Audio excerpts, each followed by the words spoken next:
Hello, fourth graders. Today we are going to be talking about Colonial Virginia. So, when we learned about the colonies, we learned that the colony began to rely on agriculture as its main source of wealth. Another word for agriculture, of course, is farming.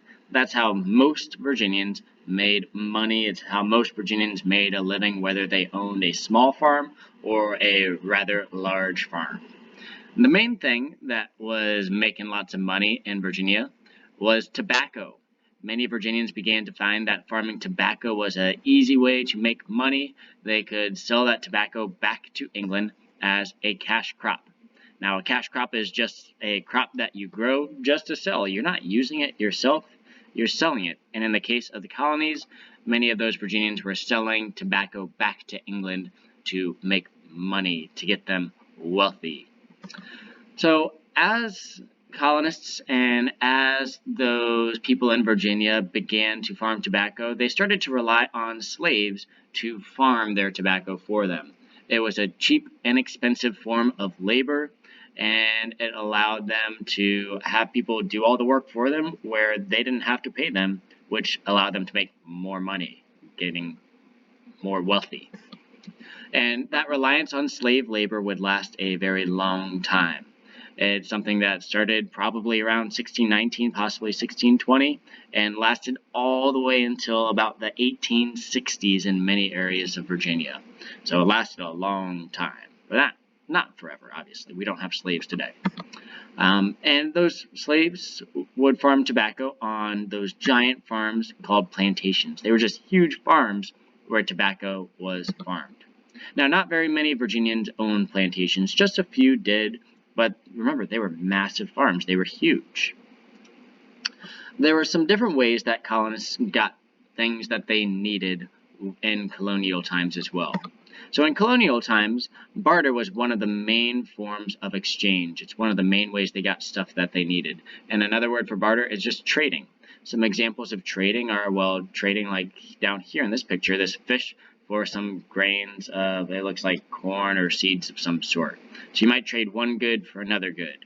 You could even trade a good for a service, like say, for example, I could trade somebody a basket of apples to come to my farm and do some work that maybe I'm not able to do. So that's trading a good for a service. The main thing is I'm not using money when I'm bartering. Another form of exchange was credit, which means that you are buying something now, paying for it later. And many farmers bought things on credit because their crops wouldn't be ready to harvest until the fall. So if they needed to buy something in the springtime, they would ask a shopkeeper to buy something on credit. They'd say, hey, can I buy this from you now? And I'll pay you later once I harvest my crops. And they would buy things on credit in that way. And whenever you buy something in credit, then you immediately go into debt, which is just something that you owe somebody. Whether you owe them a good or a service, you are in debt. In colonial Virginia, there was very little money.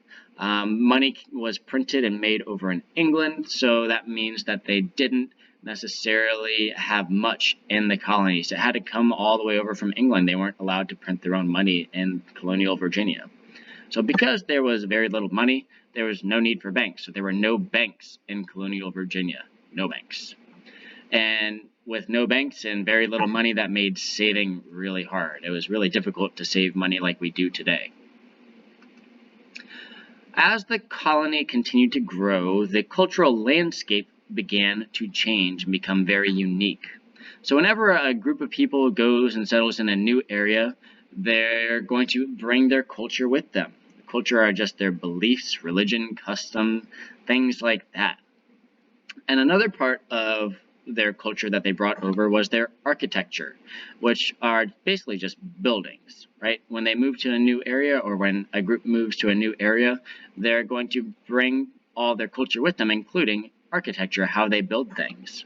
So some examples of architecture are barns, homes, churches. Here's an example of a colonial style home. Here's an example of a colonial style church or place of worship. And when they moved to colonial Virginia, they built things like how they looked over in England, what they were used to in their own culture.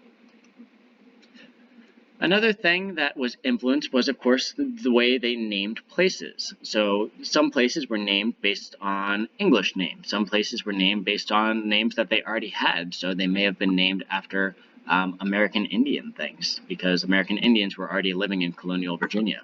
So Roanoke, for example, was an Indian or Native American name, and it's a city in Colonial Virginia that's still a city here in Virginia today.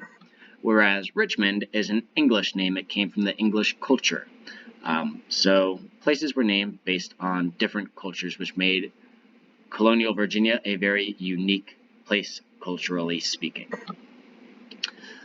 As Virginia continued to grow and more people moved here, different groups settled in different areas.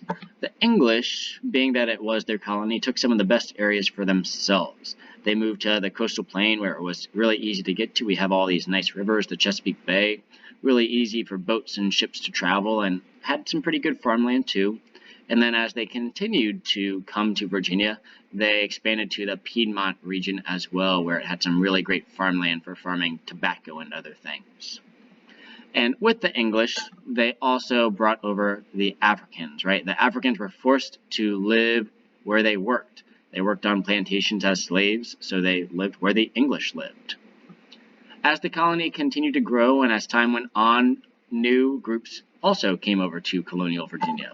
That included the Scots, Irish, and Germans. And they didn't really settle in the Tidewater or Piedmont because the English and Africans were already living there. So they moved to their own area, which was the Shenandoah Valley, and they traveled along this migration route, which is just an area that people move. It's an easy path to travel. And they settled right in here in the Shenandoah Valley in the Valley and Ridge region, or Scots, Irish, and Germans. Now, Native Americans once lived all throughout the state of Virginia. They lived everywhere. But as more and more of these Europeans and colonists came over to Virginia, they started to push and force the Native Americans further inland. So they forced them to move westward, further inland, and Native Americans were forced to leave their homes, which was, again, a very sad thing.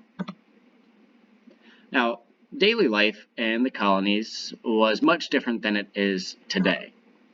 In terms of food, their choices were really limited to local meats and produce. They had to eat what was nearby them. Whatever they were farming on their small farms or on the plantations is what they'd be able to eat. And it was also limited by seasons. So say we usually harvest apples in the fall, well, that's when they would eat apples. Say we usually harvest berries in the spring, well, that's when they'd be able to eat berries. They wouldn't be able to eat it in many other seasons unless they were able to save it somehow. Clothing was also limited, so they made their clothes from cotton, wool, or leather, and colonists had to make their own clothing. They couldn't go out to stores to buy it or anything like that. And different groups lived differently in Colonial Virginia as well. So in Colonial Virginia, most people were small farmers.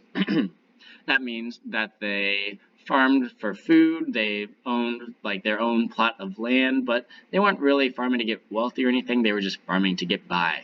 And they often lived in excuse me guys, need to take a sip of water. Gross. They lived on small one-room homes with dirt floors. Few Virginians, however, were wealthy farmers, and they owned plantations. And on their plantations, they farmed tobacco, and they often owned slaves and servants. Free African Americans, on the other hand, did live in Colonial Virginia, and they were able to own their own homes and own their own businesses. They had some rights, but many of their personal rights were limited. They wouldn't be able to, say, for example, vote or maybe testify in court. And enslaved African Americans had no rights, on the other hand, and they farmed tobacco on those really large plantations is the main type of work that they did. During colonial times, the capital moved a couple of times as well.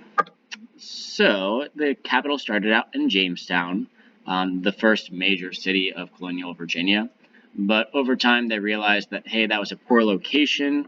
There was salty water there. The living conditions were really unhealthy. There were mosquitoes that were causing sickness and diseases.